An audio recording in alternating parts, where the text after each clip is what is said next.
This is exactly how to connect your PlayStation 5 here to your Hisense TV. So the first thing we need to do is to make sure that we have the cables correctly placed here on our PlayStation 5. So the first thing we're gonna check here is the power cable here. So the power cable on your PlayStation goes all the way down here, and then just plug it into a power outlet here, as you can see, very easy to do.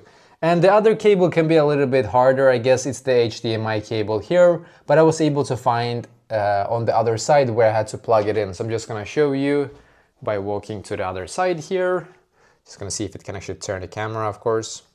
So I don't know if it's a bit hard to see, but here is exactly where I was able to find a outlet for it here. It's the HDMI cable here.